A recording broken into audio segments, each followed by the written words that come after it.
नमस्कार दोस्तों। आज हम लोग जो है वो कीर जो है वो एक राजस्थान में पाए जाते हैं। तो राजस्थान का एक जाति है, सनातन धर्म को ये फॉलो करते हैं। इनका कुछ लिखा हुआ है, एक वेबसाइट है JOSproject.net करके कुछ है। ये हमें लगता है कि कुछ दूसरे नेशन का वेबसाइट है। यहाँ पे लिखे हुए कीर हिंदू ट्रेडिशन इन इंडिया। तो चलिए हम कीर हिंदू ट्रेडिशन क्या है।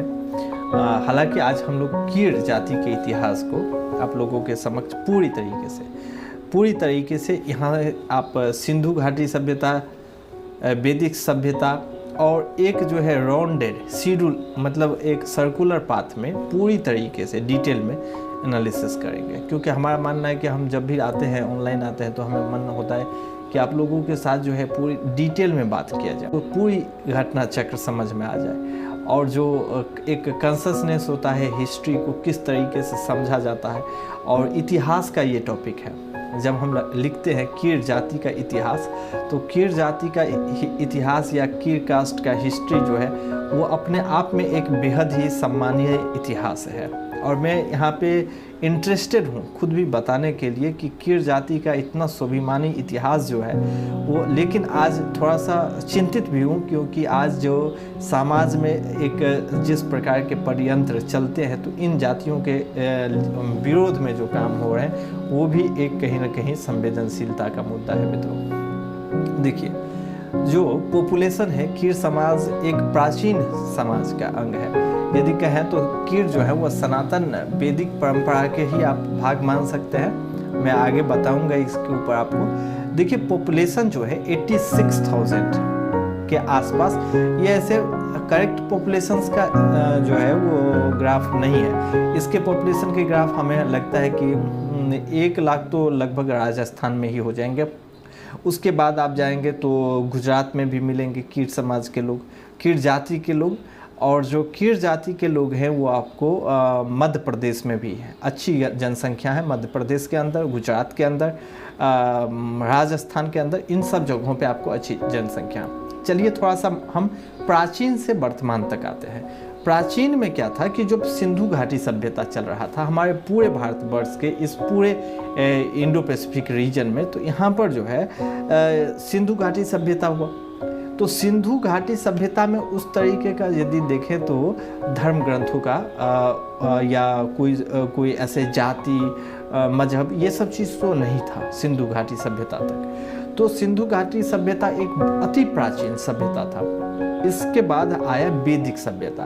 तो बीच में माना जाता है, कुछ लोगों का कहना है कि बहुत बड़ा जो आपदा आया था, जिसके वजह से ये पूरे सभ्यता ही नष्ट हो गया था। एक प्रकार से लाखों की संख्या में शायद एस्टिमेट लगाया जाता है कि मर गए थे लोग, और वो भी कहीं ना कहीं पानी में डूबने के कारण, या पानी में डूबने के कारण जो है बहुत बड़ी संख्या में लोग जो है हताहत हुए। तो ये लोग सिंधु घाटी के जो लोग थे ना, वो सोच रहे थे कि आखिर जो है वो कुछ लोग बच गए, कुछ लोग बचे, अर्थात जो है बहुत बड़ी संख्या में इन लोग का जो है नरसंहार हो गया एक प्रकार से। लेकिन उस समय का जो इतिहास रहा होगा, और जो प्राचीन काल में जो हमारे जो धर्म के लोग मानने वाले जो होंगे, उस समय में जितने लोग बचे होंगे इस सिंधु घाटी सभ्यता से, तो आपको लगता होगा कि क्या वो लोग क्या सोचते होंगे। आज तो देखिए कि साइंस है, टेक्नोलॉजी है, हम लोगों के पास कोरोना भी आया इवन, तो हम लोग जो है वो अलग अलग से अपना जो है जीवन लोग बचा के कैसे भी निकल जाता है। लेकिन क्या है कि सिंधु घाटी सभ्यता से में जब पूरे इंसानी एक जो सिविलाइजेशन था खत्म हो गया, तो ये लोग क्या सोचते हैं कि शायद ऐसा इसलिए हुआ ना कि हम लोग जो है गांव से, मतलब एक जगह से निकल के बहुत बड़ी संख्या में शहरों में चले आए। पहला कारण इन लोगों के दिमाग में ये चला। एंड सेकेंड कारण जो ये लोग सोचे, ये क्या सोचे कि देखो हम लोग एक जगह पे इकट्ठा थे, हम लोग अब जो है कहीं ना कहीं धर्म पे नहीं रहे, तो इस वजह से जो है मतलब ईश्वर ने हमें कुछ तकलीफ देने का सोचा है, इसलिए ही हम लोगों को इस प्रकार से जो है वो समाप्त कर दिया। तो इन लोगों ने एक नेक्स्ट सिविलाइजेशन जो बनाया, वो आप गंगा यमुना सरस्वती रिवर जो है इस में देखेंगे, इस भाग में मतलब साइड से जो है वो बसते चले गए। और उस सभ्यता का नाम जो आया वो है वैदिक सभ्यता। तो सिंधु घाटी सभ्यता के बीच में इतना कुछ हुआ, ये जो बीच में आप देख रहे हैं एरिया, और इसके बाद आ गया यहाँ पे वैदिक सभ्यता। अब वैदिक सभ्यता में जब समय आया तो वैदिक सभ्यता में बहुत सारी चीज़ों का जो है वेद का, चारों वेदों का जो है वो अवतरण हुआ। उसके बाद जो है आप देखेंगे कि वैदिक सभ्यता के बाद जो है कुछ धर्म ग्रंथ भी लिखा है, जैसे कि रामायण, जैसे महाभारत, ठीक है। तो ये सब लिखा है। तो अब कीर जाति का इतिहास जो है यहाँ से जुड़ा हुआ है। महाभारत में आपको बहुत ही अच्छे तरीके से, और खासकर जो है कीर का मतलब पहले समझिए। कीर का मतलब होता है सुगा, सुआ। तो सुआ जो होता है एक प्रकार का जो है वो पेड़ पौधे पे आपको रहता है, वो घोंसला बनाकर, तो ये सुआ है। कीर का शाब्दिक मतलब सुआ होता है। तो सुआ जो है वो सुगा को कहते हैं। सुगा का क्या तात्पर्य है, इसके कीर जाति की उत्पत्ति की कहानी क्या है, आपको कहीं नहीं मिलेगा। विकिपीडिया पे भी सर्च करेंगे नहीं मिलेगा, कहीं पे भी आपको जो है खासकर ये कीर जाति की कैसे उत्पत्ति हुई उसके बारे में नहीं मिलेगा। देखिए दोस्तों, कीर जाति की जो उत्पत्ति हुआ है वो एक बार जो है वो ये शिव धर्म अवलंबी होते हैं। पहले तो ये जान लीजिए कि जो भी अधिकांश आदिवासी समुदाय हैं, वो हमारे भारत में जो आदिवासी भाई हैं हमारे, ये आदिवासी भाई हमारे जो है सनातन धर्म के दो स्ट्रिंग है। एक स्ट्रिंग है विष्णुइज्म, जो विष्णु भगवान को अपना आदर्श मानते हैं, एंड सेकेंड पॉइंट है जो शिविज्म है। तो जो आदिवासी समुदाय के लोग हैं, ये पूरे समुदाय जो है वो कहीं ना कहीं टिल्टेड टुवार्ड्स द शिविज्म, मतलब शिव धर्म अवलंबी है। शिव भगवान शिव को जो है वो अपना जो है वो इष्ट मानते हैं, पूर्वज मानते हैं। तो ये सब जो है कहीं ना कहीं भगवान शिव के तरफ टिल्टेड है। यहाँ पर होता क्या, भगवान शिव भी जंगल में रहते हैं और भगवान शिव आदिवासी समुदाय से ही आते हैं। ये बात भी समझने की है। पूरे में इसको डिटेल में आपको कीर जाति का इतिहास में फुल्ली जो है वो डिटेल में जो हूँ आपको बताने वाला हूँ। तो देखिए दोस्तों, ये जो कीर जाति है, वो कीर का मतलब सुआ होता है, और कीर भगवान शिव जो है कीर जाति में जन्म हुआ, मतलब अवतार लिए है। तो भगवान शिव जो है जंगल में रहते हैं। तो जंगल में रहते हुए होता क्या है कि एक दिन हो जाता है ऐसा कांड कि जो है वो भगवान शिव जो वो गले में जो हार पहनते थे, बहुत मुंड रहता था उसमें, अलग अलग प्रकार के जो है अलग मतलब इंसानों के मुंड पहनते थे। तो इस वजह से जो है भगवान शिव को जो है वो माता पार्वती एक प्रश्न कर देती है, ये क्या है। तो माता पार्वती को भगवान शिव बताते हैं कि ये आपका ही मुंड है, अलग अलग जन्मों का। तो अब इस पर जो है वो माता पार्वती कहती है कि जो है आप नहीं मरते हो, तो आप मुझे वो कहानी मतलब वो शिक्षा दो, वो ज्ञान दो, जिससे मैं भी जो हूँ अमर हो सकूँ, ठीक है, मैं भी नहीं मरूँ। तो अब क्या होता है कि यहाँ पर जो है भगवान शिव कहानी सुनाते हैं, और कहानी सुनाने वक्त में जो है माता पार्वती जो है सो जाती है, और एक सूगा जो है वो सूगा पेड़ पे सुनता रहता है कहानी।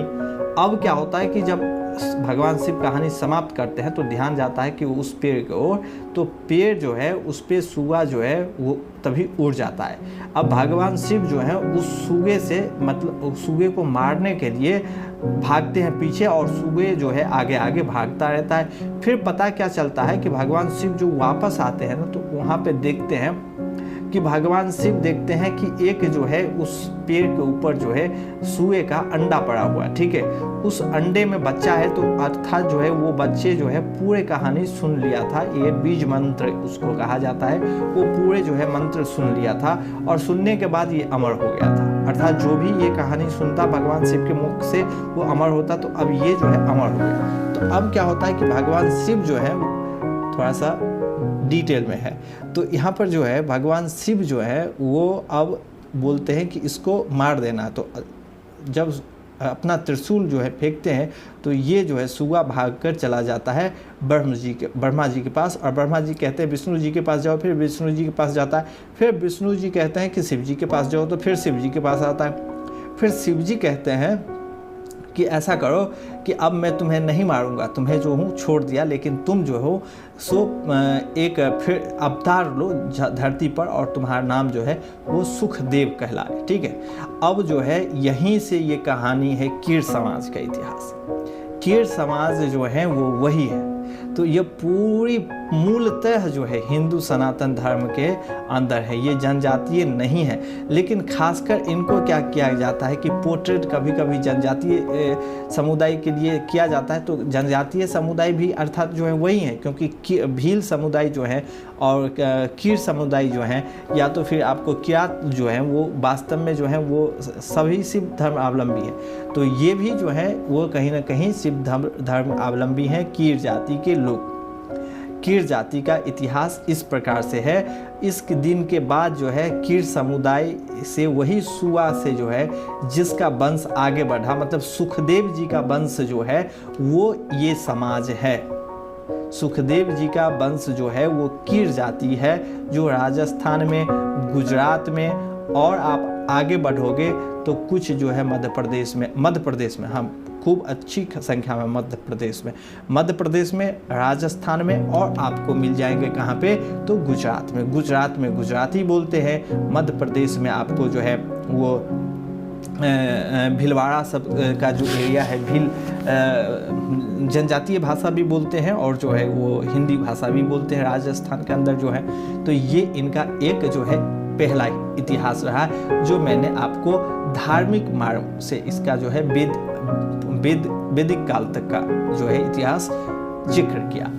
अब जो है इस कीर जाति के इतिहास जो है पूर्ण डिटेल में, तो यहाँ पे कीर जाति के जो है सामाजिक स्थिति देखिए। कीर जाति की सामाजिक स्थिति जो है, इनके जो मतलब ऑक्यूपेशन है वो पूरी तरीके से कल्टीवेशन पे डिपेंड करते हैं। अर्थात इनका जो मुख्य काम है कल्टीवेशन का ही है। कल्टीवेट करते हैं, खेत को उपजाते हैं और खाना जो है वो भी जो है कल्टीवेशन में ट्रेडिशनल कल्टीवेशन है। ट्रेडिशनल जो कल्टीवेशन होता है वही उसी तरीके के कल्टीवेशन करते हैं, और कल्टीवेशन करने के बाद ये आपको इनके लाइफ स्टाइल चलता है, जो ये माना जाता है। एक 1966 के अंदर जो है वो एक ऑल इंडिया कीर एसोसिएशन जो है उसका बना, और ऑल इंडिया कीर एसोसिएशन जो 1966 के अंदर बना था, उसमें यही था कि कीर समाज के लोगों को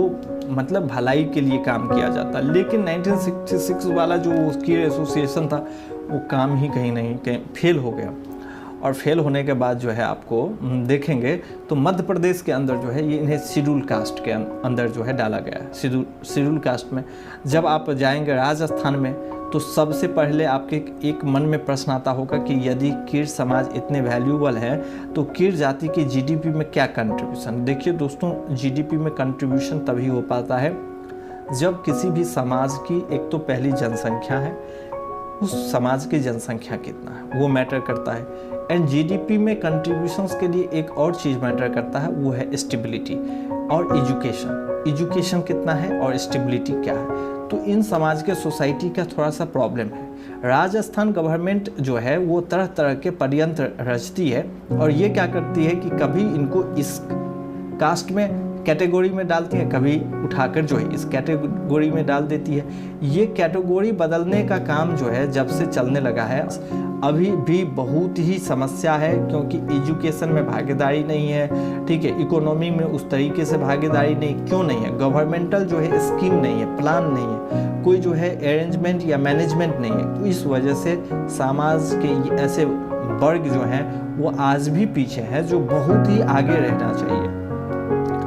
ठीक है, ये तो मैं आपको इतिहास का एक अलग झलक बता दिया। चलिए यहाँ पे हम देखते हैं इनके कुछ खास जो है कीर समाज के लोग। नर्मदा नदी के किनारे भी आपको जो है वो दिखेंगे कीर जाति के लोग। ठीक है, इसके बाद आप यदि देखिएगा तो कीर समाज जो है बेसिकली जैसलमेर का जो इलाका है, यहीं से उनका उत्पत्ति जो है एक किसरकोट वाला जो क्षेत्र है वहीं से उनका माना जाता है।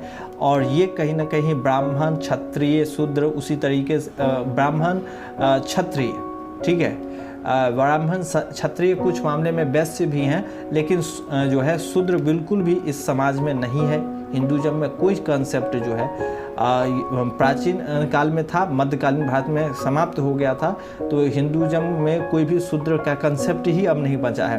ये मॉडर्न टाइम में और मध्यकालीन भारत में बनाया गया इसीलिए कुछ आक्रांताओं के द्वारा, तो ये भी इतिहास है।